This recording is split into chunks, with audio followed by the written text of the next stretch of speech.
Sa ngalan ng Ama at ng Anak at ng Espiritu Santo, Amen.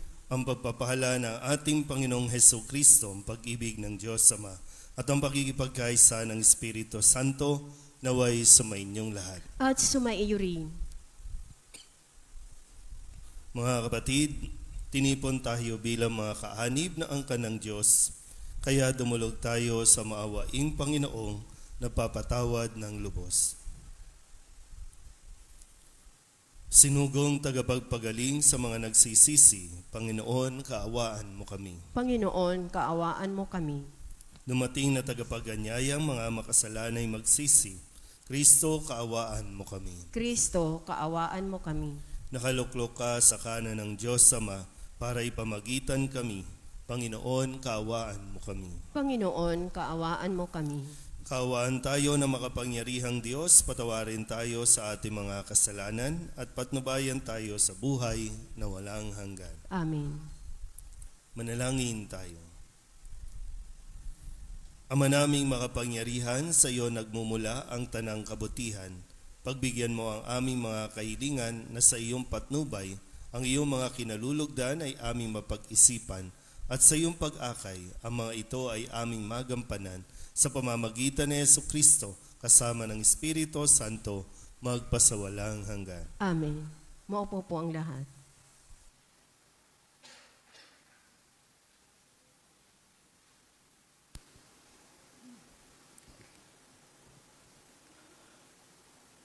Pagbasa mula sa unang aklat ng mga hari. Noong mga araw na iyon, tinipon ni Akab sa bundok ng Carmelo ang buong bayang Israel at ang kanyang mga propeta. Lumapit si Elias at sinabi sa bayan, "Hanggang kailan pa kayo mag-aalinlangan? Kung ang Panginoon ang tunay na Diyos, siya ang sundin ninyo, at kung si Baal naman, kay Baal kayo maglingkod." Hindi umimik ang bayan. Muling nagsalita si Elias, "Ako na lamang ang natitira sa mga propeta ng Panginoon. Samantala, may 450 ang mga propeta ni Baal. Bigyan niyo kami ng 2 toro." Pumili sila ng isa, katayin at ipatong sa ibabaw ng kahoy na sinalansan, ngunit hindi sisindihan. Ihahanda ko rin ang ikalawa sa ibabaw ng kahoy na sinalansan at hindi ko rin sisindihan. Tawagin ninyo ang iyong Diyos at tatawagin ko naman ang Panginoon. Ang tumugon sa pamamagitan ng apoy, iyon ang tunay na Diyos.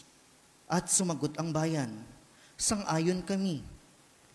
Sa gayon, sinabi ni Elias sa mga propeta ni Baal, "Sapagkat kayo ang marami, pumili na kayo ng 1 toro at ihanda na ninyo. Pagkatapos, tawagin ninyo ang inyong Diyos, ngunit huwag kayong magpaparikit ng apoy." Kinuha nga nila ang isa sa mga toro at inihandog. Mula sa umaga hanggang sa tanghali, tinawag nila si Baal. "Baal, Baal, pakinggan mo kami," sigaw nila, samantalang pasayaw-sayaw sa paligid ng dambana, ngunit walang sumasagot. Nang katanghalian na inilibak na sila ni Elias, wika niya, "Lakasan pa ninyo, alam naman ninyo ang inyong Diyos. Baka may ginagawa o may pinuntahan, o baka naman natutulog, kaya't kailangang gisingin." Lalo nga nilang inilakas ang kanilang sigaw. Sinugatan ang sarili sa pamamagitan ng sibat at tabak, tulad ng kanilang kinaugalian, hanggang sa sila'y maligo sa dugo. Lumampas ang tanghali at oras na ng paghahandog ng hain, ngunit wala pa ring tugon kahit ano. Nagsalita noon si Elias sa buong bayan, "Lumapit-lapit kayo," wika niya, at nagsilapit ang lahat. Inayos niya ang dambana roon ng Panginoon na matagal nang gumuho. Pumili siya ng 12 bato katumbas ng bilang ng mga lipi ni Jacob na binigyan ng Panginoon ng pangalang Israel. Ang mga bato'y ginawa niyang dambana para sa Panginoon. Pinaligiran niya iyon ng isang kanal na may lamang 2 balding tubig. Isinalansan niya ang kahoy, kinatay ang toro at ipinatong sa kahoy. Pagkatapos, nag-utos siya, "Kumuha kayo ng 4 na bangang tubig at ibuhos sa handog at sa kahoy." Gayon nga ang ginawa nila.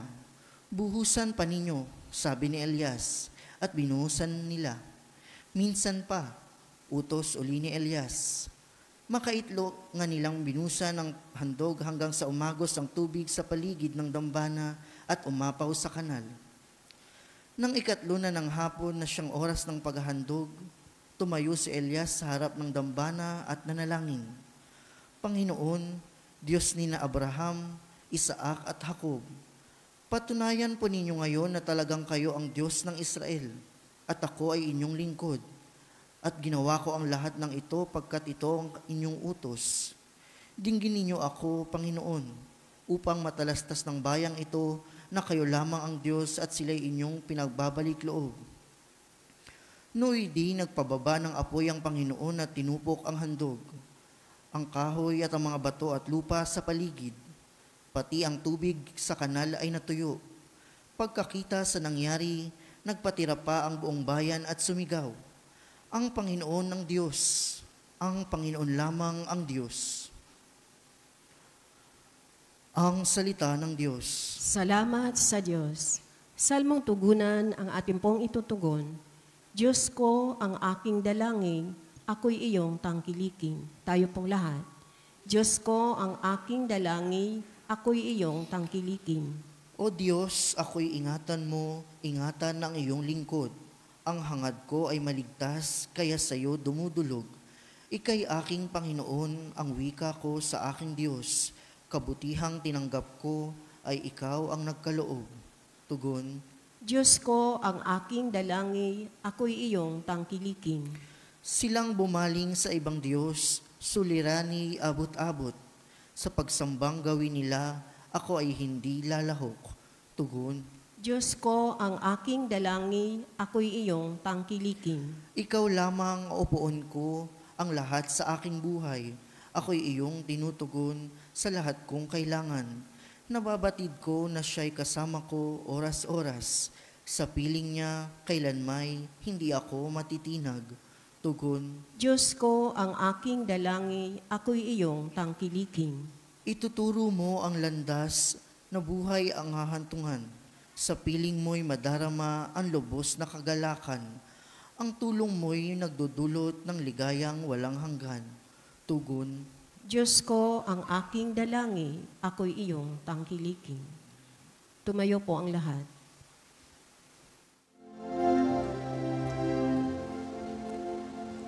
Hallelujah,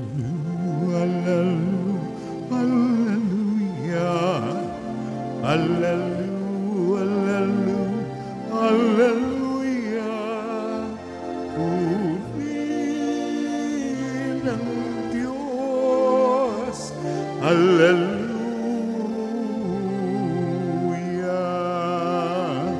Puri ng Diyos, hallelujah.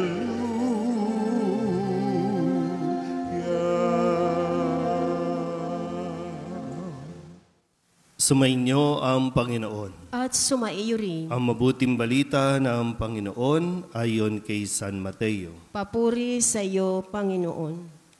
Noong panahong iyon, sinabi ni Jesus sa kanyang mga alagad, "Huwag ninyong akalaing naparito ako upang pawalang bisa ang kautusan at ang aral ng mga propeta. Naparito ako hindi upang pawalang bisa, kundi para ipaliwanag at ganapin ang mga iyon. Tandaan ninyo ito, magwawakas ang langit at ang lupa, ngunit ang kaliit-liitang bahagi ng kautusan ay di mawawalan ng bisa hanggat hindi nagaganap ang lahat. Kaya't sino mang magpawalang halaga kahit sa kaliit-liitang bahagi nito at magturo ng gayon sa mga tao, ay ibibilang na pinakamababa sa kaharian ng Diyos. Ngunit ang gumaganap ng kautusan at nagtuturo na tuparin iyon ay ibibilang na dakila sa kaharian ng Diyos." Ang mabuting balita ng Panginoon. Pinupuri ka namin, Panginoong Hesukristo. Maupo po ang lahat. Isang magandang umaga po sa inyong lahat. Sa ating pong ibanghelyo, narinig natin na ipinahayag ni Jesus na hindi siya naparito para baguhin ang kahit na anong bagay tungkol sa kautusan, kundi ito ay kanyang tuparin, isabuhay, ipaliwanag sa mga tao na sa tagal din ng panahon na sila rin ay nasakop ng iba't ibang mga bansa, medyo nalito na rin ang mga Israelita. Nalito na rin ang mga Hudyo sa kung ano nga ba talaga yung kahulugan ng bawat kautusan na ibinigay ng Diyos. Ang kautusan o yung mga aral ay binigay ng Diyos para ang tao ay maging malaya. Ang kautusan ay ang pakikipag-ugnayan, pakikipagkasundo ng Diyos at ng tao. So, hindi ibinigay ng Diyos ang kautusan para tayo sakalin, kundi para sa isang mas maayos na pakikitungo sa Diyos, sa kapwa, at sa ating sarili. Malinaw po ba? Yan.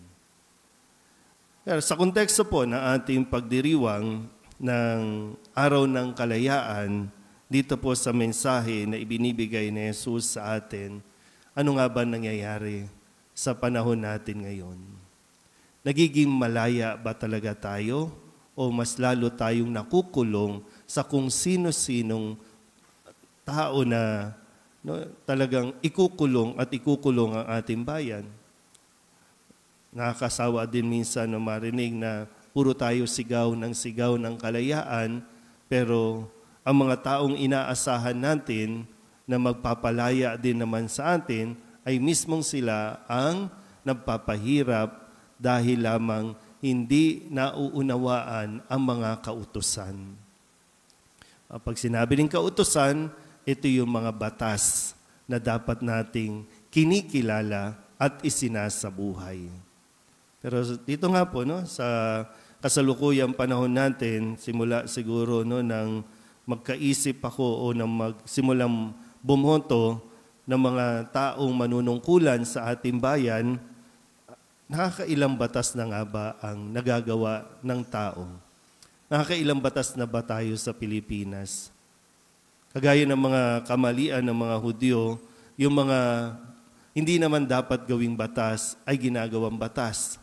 Kaya nga yung 10 utos na ibinigay ng Diyos ay dumami ng dumami dahil lamang sa mga ipinapatupad ng tao. Kung kaya't yung mismong utos ng Diyos natabunan na, nakalimutan na. Ngayon, sa atin, usapin natin, pilit nating binabago ang konstitusyon natin na nilikha para mismong maranasan ng Pilipino ang kalayaan.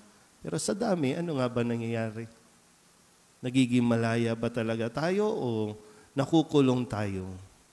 Sa mga mambabatas natin, kung inaakala nila na nakakatulong ang mga batas na ginagawa nila para sa Pilipino, unang-una sila ang mga nakukulong dahil lamang sa mga batas. Dahil bawat batas na nililika ay may kabayaran, may perang involved, mayroong nagpapaikot para gawin ang batas na ito at sila ay babayaran.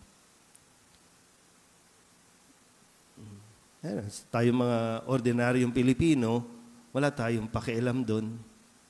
Ang mahalaga lang sa atin, pag nabigyan tayo ng ayuda, okay na yan. Kaya nga pati ang ayuda, pati ang 4-piece, pati ang kung anumang ibinibigay, nagiging batas pa rin. Ginagawa pa rin batas. Alam niyo po ba, bawat batas may bayad? Kung sino man ang may akda, may bayad.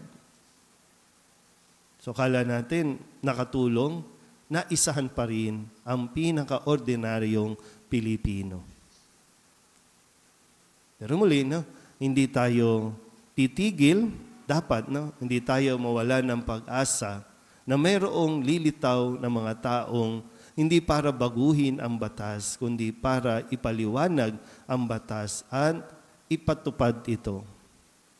Ang dami natin batas, wala lang talagang nag-i-implement. Doon tayo kulang. Gagawa ng batas, walang implementation. O kaya, gagawa ng batas, hindi naman talaga alam papaano ipatutupad ito. Gawa lang ng gawa. So, sa diwa ng ating kalayaan, bigyan natin ng pagpapahalaga ang ating konstitusyon.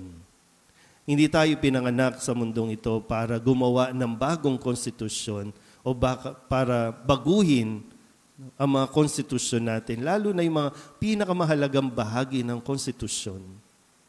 Unang-una, naalala ko po, ang pinakamahalaga sa konstitusyon natin ay ina-acknowledge natin ang Diyos sa buhay ng bawat Pilipino. Pero anong ginagawa? Alisin ang Diyos sa konstitusyon.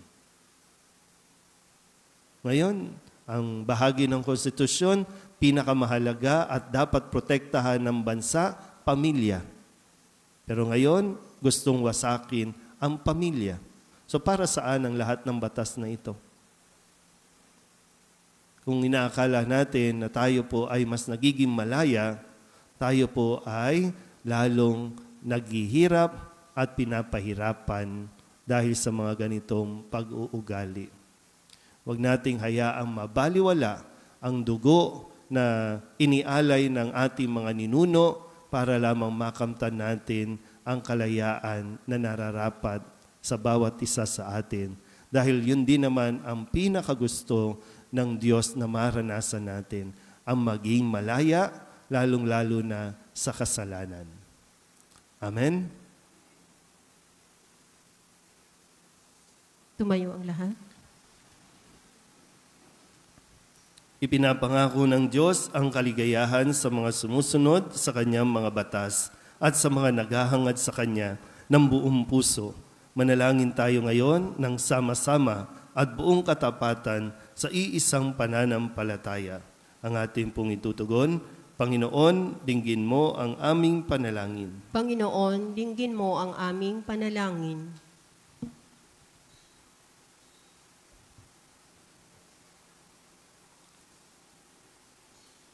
Ang Santo Papa at mga obispo, sa pamamagitan ng kanilang pagtuturo at pamumuhay, naway humikayat sa kawan na sumunod sa pamamaraan ng pag-ibig ni Kristo. Manalangin tayo. Panginoon, dinggin mo ang aming panalangin.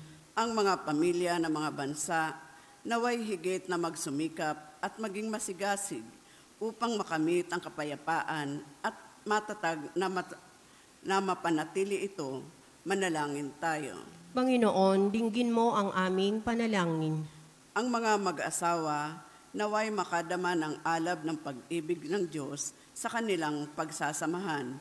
Manalangin tayo sa Panginoon. Panginoon, dinggin mo ang aming panalangin. Ang mga may sakit at mga matatanda, naway lumakas ang kalooban sa pamamagitan ng mga salitang nakaaaliw at may katiyakan mula sa mga kumakalinga sa kanila. Manalangin tayo sa Panginoon. Panginoon, dinggin mo ang aming panalangin. Ang mga tapat na yumao, naway mamasdan ang mga bagay na hindi nakikita ng mga mata at hindi naririnig ng mga tenga. Manalangin tayo sa Panginoon. Panginoon, dinggin mo ang aming panalangin. Idulog din natin sa Panginoon ang ating mga personal na kahilingan at mga panalangin para sa ating mga pamilya. Ganoon din para sa kahilingan ng lahat ng mga nanonood sa online. Lahat ng mga misang pasasalamat, espesyal na intensyon, agarang paggaling ng mga may sakit, ang mga kaluluwa, at lalong-lalo na para sa mga mambabatas ng ating pong bansa.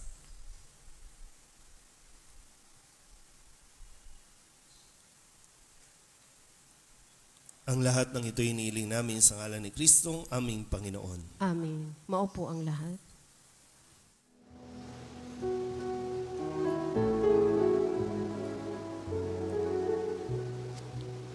Hingin mo ang awit ko, lahat ng ito'y nagmula sa iyo. Muling ihandog sa'yo, buong puso kong inaalay sa'yo. O Diyos, o Panginoon, lahat ay biyayang aming inampon, aming buhay at kakayahan.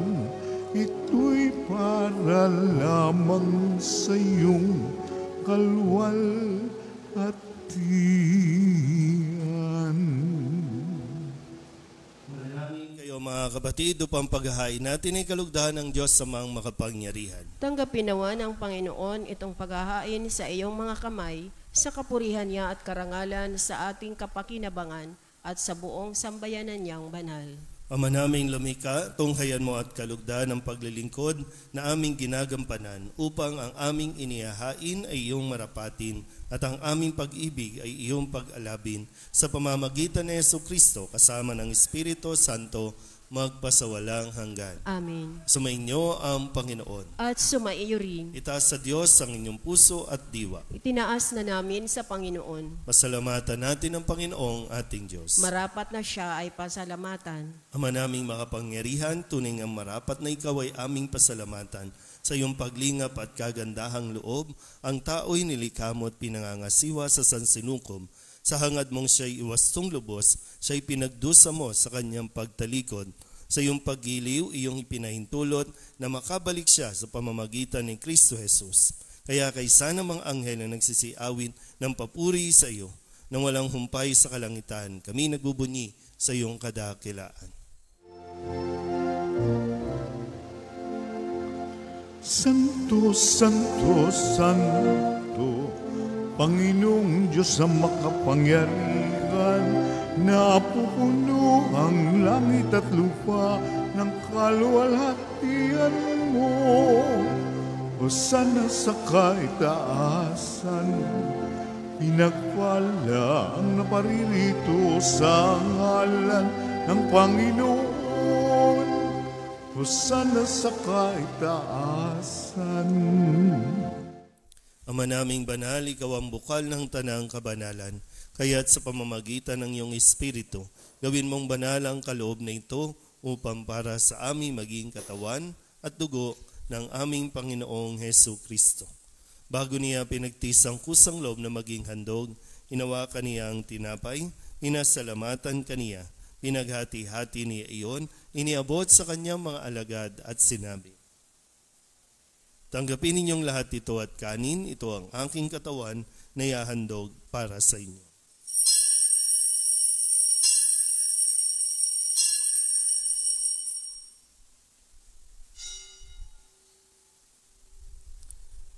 Ngayon din naman nang matapos ang hapunan, hinawakan niya ang kalis, muli kaniyang pinasalamatan.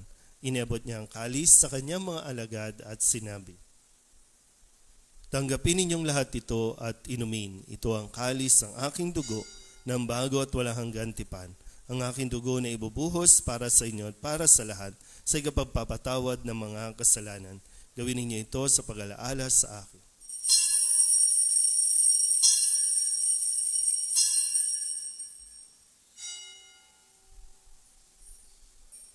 Ipagbunyi natin ang misteryo ng pananampalataya. Si Kristo'y namatay, si Kristo'y nabuhay, si Kristo'y babalik sa wakas ng panahon. Ama, ginagawa namin ngayon ang pag-alaala sa pagkamatay at muling pagkabuhay ng iyong anak, kaya tiniaalay namin sa iyo ang tinapay na nagbibigay buhay at ang kalis na nagkakaloob ng kaligtasan. Kami nagpapasalamat dahil kami iyong minarapat na tumayo sa harap mo para maglingkod sa iyo. Isinasamo namin kami magsasalo-salo sa katawan at dugo ni Kristo ay mabuklod sa pagkakaisa sa pamamagitan ng Espiritu Santo. Ama, lingapin mo ang iyong simbahang laganap sa buong daigdig. Puspusin mo kami sa pag-ibig kaysa ni Francisco na aming Papa at ni Jose na aming Obispo at ng Tanang Kaparian. Alalahanin mo rin ang mga kapatid naming nahimlay na may pag-asang sila'y muling mabubuhay, gayon din ang lahat ng mga pumanaw. Kawaan mo sila at patuloyin sa iyong kaliwanagan. Kawaan mo at pagindapating kaming lahat na makasalo sa iyong buhay na walang wakas. Kaysa ng mahal na Birhen Maria na ina ng Diyos, ng kabiyak ng puso niyang sa San Jose. Kaysa ng mga apostol at ng lahat ng mga banal na namuhay dito sa daigdig ng kalugod-lugod sa iyo, May pagdiwang nawa namin ang papupuri sa ikararangal mo sa pamamagitan ng iyong anak na aming Panginoong Hesu Kristo. Sa pamamagitan ni Kristo, kasama niya at sa Kanya, ang lahat ng parangal at papuri ay sa iyo, Diyos amang makapangyarihan, kasama ng Espiritu Santo, magpasawalang hanggan. Amen. Amen.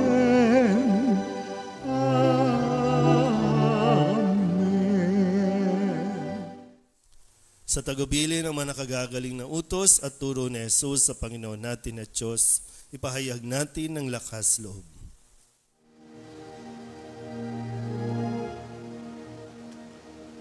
Ama namin, sumasalangit ka, sambahin ang ngalan mo.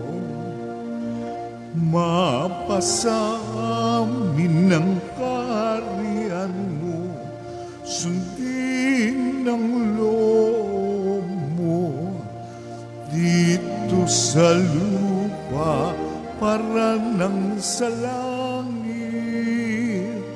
Bigyan mo kami ngayon ng aming kakanin sa araw-araw, at patawarin mo kami sa aming mga sala, para ng pagpapatawad namin sa nagkakasala sa amin. At huwag mo kaming ipahintulot sa tukso, at iadya mo kami sa lahat ng masama.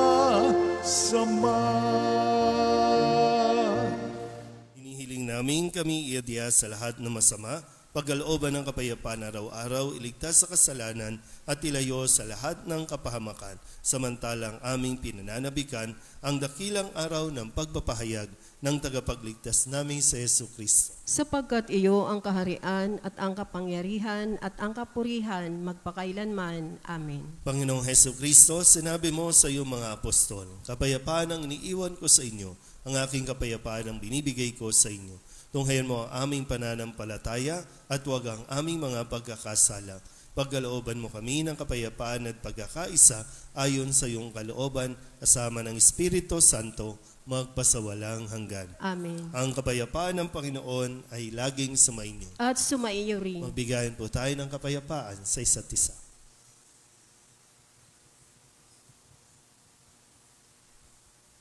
Kordero ng Diyos na nag-aalis ng mga kasalanan ng sanlibutan, maawa ka sa amin. Kordero ng Diyos na nag-aalis ng mga kasalanan ng sanlibutan, maawa ka sa amin. Kordero ng Diyos na nag-aalis ng mga kasalanan ng sanlibutan, ipagkaloob mo sa amin ang kapayapaan. Lumuhod po ang lahat.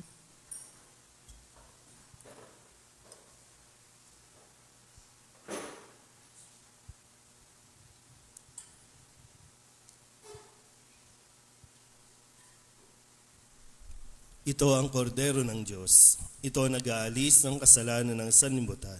Mapalad ang mga inaanyayahan sa kanyang piging. Panginoon, hindi ako karapat-dapat na magpatuloy sa iyo, ngunit sa isang salita mo lamang ay gagaling na ako.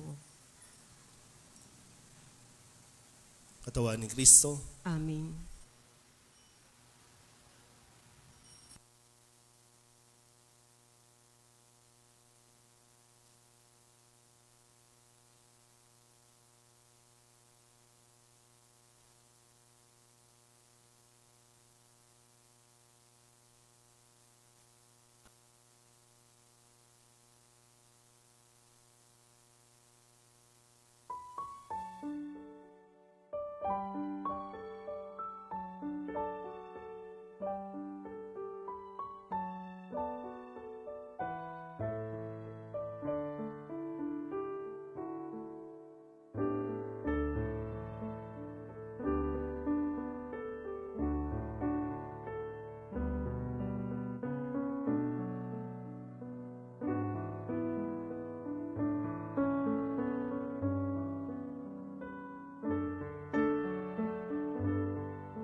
Manalangin tayo.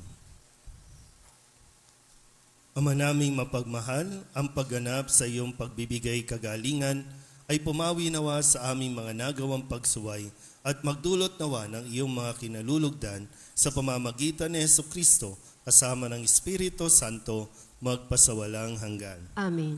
Pagkatapos po ng misa, lahat po ay inaanyayahan na lumabas dyan po sa harap ng simbahan para po sa pambansang awit at panatang makabayan.